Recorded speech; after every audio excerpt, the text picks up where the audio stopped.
శ్రీమాత్రే నమ. జయ గురు దత్తాత్రేయ నమ. ఈ వీడియోలో మనం మకర రాశి వారికి శ్రీ పరాభవనామ సంవత్సర ఉగాది ఫలితాలు తెలుసుకుందాం. ఈ రాశి వారికి ఈ సంవత్సరంలో ఆదాయం 2, వ్యయం 8, రాజపూజ్యం 1, అవమానం 2. మొత్తం మీద వ్యయం ఎక్కువగా ఉంది. దానివల్ల మీరు ఏదన్నా ఇంటి నిర్మాణ పనులు లాంటివి ఏమైనా చేపట్టినా, ఫ్లాట్ ఏమైనా కొనుక్కున్నా బ్యాంకు రుణం లభిస్తుంది అన్నమాట. దానివల్ల ఇందులో మీరు ఖర్చు పెట్టుకుంటే మీకు అది కరెక్ట్గా సరిపోతుంది. కాబట్టి అటువంటి ప్రయత్నం ఏమైనా చేయండి. పిల్లల్ని విదేశం పంపడం, ఏదైనా వివాహం ఏమైనా జరిపించడం, ఇలాంటి కార్యక్రమాలు చేస్తే ఇవి సక్సెస్ అవుతాయి అన్నమాట. అయితే మకర రాశి వారికి శని ఈ సంవత్సరం అంతా కూడా తృతీయ స్థానం అందు చాలా అనుకూలంగా ఉండడం జరిగింది. అంటే మొత్తం మీద స్వయం కృషితో మీ అభివృద్ధి కొరకు మీరు చేసే ప్రయత్నాలు చాలా వరకు విజయవంతం అవుతాయి.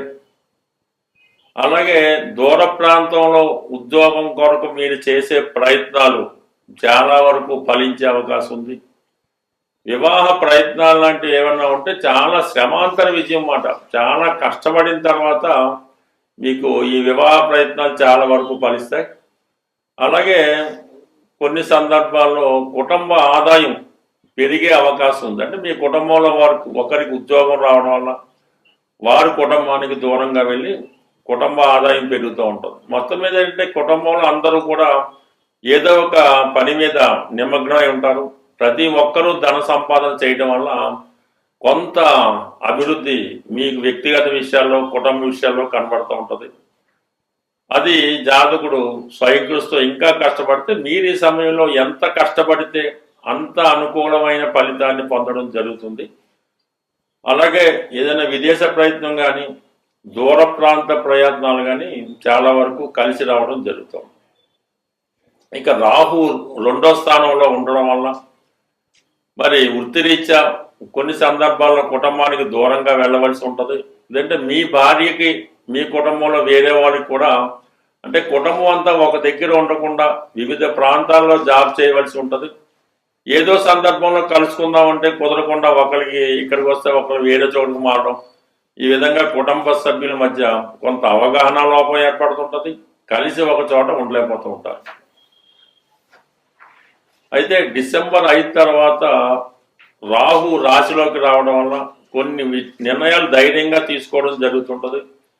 మీలో ఒక ప్రతిభ కనబడుతూ ఉంటుంది. అంటే మీరు ఆ సమయంలో ఏదైనా సినిమా, టీవీ, మీడియా రంగాల్లో ఉంటే వ్యక్తిగతంగా ఎవరి సహకారం లేకుండా జీవితంలో స్థిరపడే అవకాశం రావడం జరుగుతుంటుంది. ఏదైనా మొండి ధైర్యంతో ముందుకెళ్లే మీ ప్రయత్నం 100కి 100 పాళ్ళు నెరవేరే అవకాశం ఉంటుంది. ఇక 6వ స్థానంలో ఉన్నటువంటి ఈ గురుగ్రహం మరి వ్యయ స్థానాన్ని కూడా వీక్షించడం వల్ల అధికమైనటువంటి ఖర్చులు పిల్లల చదువు కొరకు, వ్యక్తిగత అవసరాలకో, లేదంటే ఏదైనా పూజ పునస్కారం. ఇక గురువు మనకి 6వ స్థానంలో సంచరిస్తూ 12వ స్థానాన్ని వీక్షించడం వల్ల కొన్ని సందర్భాల్లో స్వల్ప అనారోగ్య సమస్యలు రావడం జరిగే అవకాశం ఉంది. తప్పనిసరి పరిస్థితుల్లో సొంత అవసరాలకు రుణ ప్రయత్నాలు చేయవలసి ఉంటుంది. అంటే ఆ ప్రయత్నం చాలా వరకు ఫలిస్తూ ఉంటుంది. అలాగే ఎక్కువ ఆధ్యాత్మిక కార్యక్రమాల్లో, పుణ్య కార్యక్రమాల్లో పాల్గొనడం జరుగుతుంటుంది. కొంత సందర్భాల్లో దగ్గర బంధువులతో విరోధాలు లాంటివి ఏర్పడే అవకాశం ఉంది. కుటుంబంలో ఒకరి ప్రవర్తన మీకు ఇబ్బంది కలగడం వల్ల వాళ్ళని ఏదో విధంగా మనం పక్కగా తప్పించాలి, వారిని దూరం చేసుకోవాలనే ప్రయత్నం, మీరు ఎంత ప్రయత్నం చేసినా ఏదో ఈ కుటుంబపరమైనటువంటి ఇష్యూస్లో ఇబ్బంది పడటం జరుగుతూ ఉంటుంది. అంటే మీరు మంచి చేద్దాం అనుకుంటే వారు చెడు ఆలోచించి మీకు ఇబ్బంది పెట్టే ప్రయత్నం చేస్తూ ఉంటారు. కాబట్టి కుటుంబ సభ్యులతో వ్యవహరించేటప్పుడు చాలా నిదానంగా, ప్రశాంతంగా వ్యవహరించడం మంచిది. లేదంటే వారు చేసినటువంటి తప్పులు మీ మీదగా నెట్టి మిమ్మల్ని ఇబ్బంది పెట్టే ప్రయత్నం జరుగుతుంటుంది. కాబట్టి ఏదైనా ఈ మకర రాశి వారి జీవితం పోరాడినట్టే కనబడుతుంటుంది. అయితే ఇదంతా కూడా మీకు మరి జూన్ 1వ తారీఖు నుంచి అక్టోబర్ 31వ తారీఖు మధ్యలో గురువు 7వ స్థానంలోకి రావడం వల్ల చాలా వరకు ఉచ్చస్థితి, అలాగే హంస మహాపురుష యోగం అనే పంచమహాపురుష యోగం ఏర్పడడం వల్ల దీర్ఘకాలికంగా ఉన్నటువంటి భార్యాభర్తల మధ్య ఉన్నటువంటి సమస్యలు పరిష్కారం అవుతాయి. ఉద్యోగపరంగా ఉన్నటువంటి సమస్యలు తొలుగుతాయి. మీకు వ్యక్తిగతంగా కూడా చిన్న చిన్న బలహీనతల నుంచి బయటపడతారు. మిమ్మల్ని మీరు సంస్కరించుకునే ప్రయత్నంలో చాలా విజయం సాధించడం జరుగుతుంటుంది. గొప్పవాళ్ళు మంచి మేధావులంటూ పరిచయం రావడం వల్ల ఏదన్నా ఒక సందర్భంలో మీరు మేధావుల్ని కలుసుకుని వారితో కలిసి వ్యాపారం చేయడం కానీ ఏదన్నా ఉద్యోగం ప్రయత్నం చేయడం కానీ ఈ విధంగా మీకన్నా తెలివైన వారితో కలిసి మీ యొక్క వ్యవహారం చేయడం జరుగుతూ ఉంటుంది. అలాగే ఇటువంటి ఈ గురువు కూడా మళ్ళా అక్టోబర్ 31న అష్టమ స్థానంలోకి రావడం, అక్కడ జనవరి 24 వరకు ఉంటాడు. అప్పుడు కొంతవరకు మీరు ఆధ్యాత్మికంగా కొన్ని విషయాలు తెలుసుకుంటారు.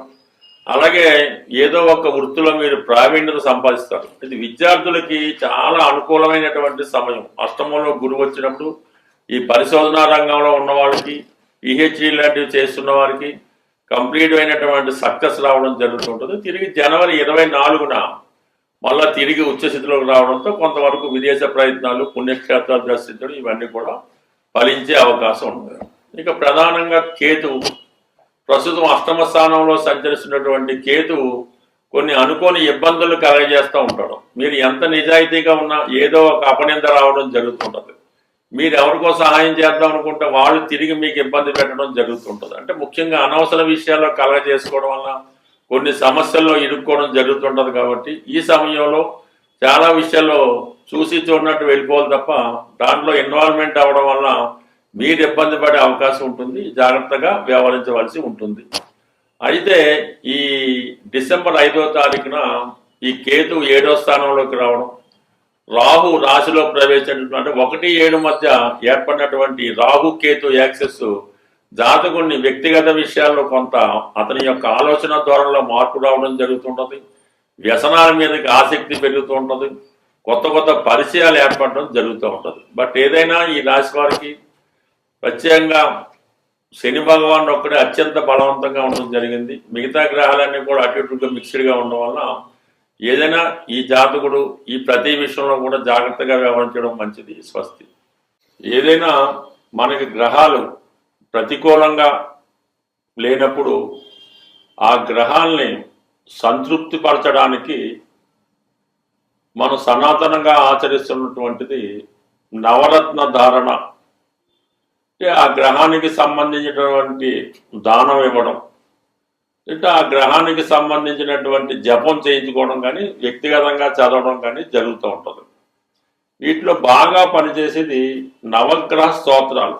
అంటే మనకి జప కుసుమ సంకాసం అది ఉంటుంది కదా, అక్కడ నుంచి 9 అంటే చివరి కేతు వరకు కూడా 9 నవగ్రహ శ్లోకాలు పారాయణ చేయడం వల్ల తొందరగా ఫలితం రావడం జరుగుతూ ఉంటుంది. అంటే పారాయణ చేసే విధానంలో సింపుల్ పద్ధతి, అంటే మా గురువు గారు చెప్పిన పద్ధతి ఏంటంటే, మనకి ఏదన్నా ఒక గురుగ్రహం అనుకూలంగా లేదు, అప్పుడు ముందుగా నవగ్రహ స్తోత్రాలు 9 కూడా ఒకసారి చదవడం, ప్రత్యేక గురువు గ్రహం యొక్క స్తోత్రాన్ని ఒక 41 సార్లు చదివి మళ్ళా తిరిగి 9 నవగ్రహ స్తోత్రాలు చదవడం వల్ల మనకి ఆ గ్రహశాంతి జరిగే అవకాశం ఉంటుంది. అవకాశం ఉన్నవాళ్ళు రత్నధారణ అన్నది, అంటే చాలా వరకు ఒరిజినల్ రత్నాలు దొరకపోవడం వల్ల ఇబ్బంది తప్ప ఒరిజినల్ రత్నం అంటూ దొరికితే అది చాలా బ్రహ్మాండంగా పనిచేస్తూ ఉంటుంది. అది రవిగ్రహానికి కెంపు, చంద్రగ్రహానికి ముత్యం, కుజగ్రహానికి పగడం, బుధగ్రహానికి పచ్చ, గురుగ్రహానికి కనకపుష్యరాగం, శుక్రగ్రహానికి వజ్రం, శనిగ్రహానికి నీలం, రాహుకి గోమేధికం, కేతువుకి వైడూర్యం ధరించడం జరుగుతూ ఉంటుంది. అయితే ఇందులో ఈ శుక్రుడి దగ్గర రాబోతులకి వజ్రం, అది ఎక్కువ 2-3 క్యారెట్ల పట్ల పెట్టవసరం లేదు. కేవలం ఒక 11 సెంట్లు లేదంటే 15 సెంట్లు సెట్ సరిపోతుంది. అయితే మినిమం మిగతా ఈ కెంపు కానీ పచ్చ కానీ కనకపుష్ప కానీ 1 క్యారెట్ ఉంటే 99% సరిపోతుంది. పెద్ద ఏజ్ ఉన్న వాళ్ళకి పెద్దది ధరించాలని, చిన్న ఏజ్ ఉన్న వాళ్ళకి చిన్నది ధరించాలన్నటువంటి భేదం అన్నది అది వ్యాపార ధోరణ అవుతుంది తప్ప మామూలుగా అయితే కాదు. నిరభ్యంతరంగా ఎటువంటి ఫేక్ కాకుండా మంచిది 1 క్యారెట్ ధరించిన అది 100% మీకు ఫలితం లభిస్తుంది. అయితే కేవలం రత్నదానం ఒకటే కాకుండా రెగ్యులర్గా నవగ్రహ స్తోత్రాలు పారాయణ చేస్తూ ఏ గ్రహానికి సంబంధించినటువంటి కొన్ని ఈ ఆహార పదార్థాలు ఉంటాయి అవి గోవుకి పెట్టడం వల్ల కూడా మీకు ఆ గ్రహశాంతి అవుతూ ఉంటుంది. మరి ఆరోగ్యం బాగలేదు, ఉద్యోగం రావటం లేదు అన్నప్పుడు గోవుకి అంటే గోశాలలో ఆవుకి నానబెట్టినటువంటి గోధుమలు 1 కిలో పావు ఆవు పెట్టడం వల్ల మరి ఆరోగ్యం బాగుపడుతుంది, ఉద్యోగ ప్రయత్నాలు ఫలిస్తాయి. ఈ విధంగా ఈ ఆవుకి ఆహారంగా పెట్టడం, ఈ విధంగా అనేక రకాల పరిహారాలు ఉన్నాయి. చాలా ఈజీగా ధనం ఇబ్బంది ఉంది, ఆర్థిక పరంగా బాగా చిరిగిపోయాం, ఏ దారి కనబట్టలేదు అనుకున్న వాళ్ళు కొద్దిపాటి చిన్న రెమెడీ చేసి చూడండి, బ్రహ్మాండంగా పనిచేస్తుంది. ఏంటంటే ఒక 100 గ్రాములు గోధుమ నూక, అందులో ఒక 100 గ్రాములు పంచదార కలిపి, ఒక 100 గ్రాములు నెయ్యి, ఈ 3 కలిపి చక్కగా ఒక ఉండలాగా లడ్డులాగా పౌడర్లాగా చేసి ఆ పౌడర్ని చీమలు ఉన్న ప్రదేశంలో, ఏ చీమలన్నా పర్లేదు, ఆ చీమలు ఉన్న ప్రదేశంలో మంగళవారం రోజు ఆ చీమలకు ఆహారంగా వేయడం వల్ల ఈ విధంగా మీరు ఒక 8 వారాలు చేయడం వల్ల ఎంత గొప్ప ఆర్థిక సమస్య అయినా 100కి 100 పరిష్కారం అయ్యే అవకాశం ఉంది. బట్ ఏదైనా ఇందులో నమ్మకం అన్నది వెరీ ఇంపార్టెంట్. మీరు ఎంత నమ్మకంతో పరిహారం చేస్తే అది అంత బాగా పనిచేస్తుంది.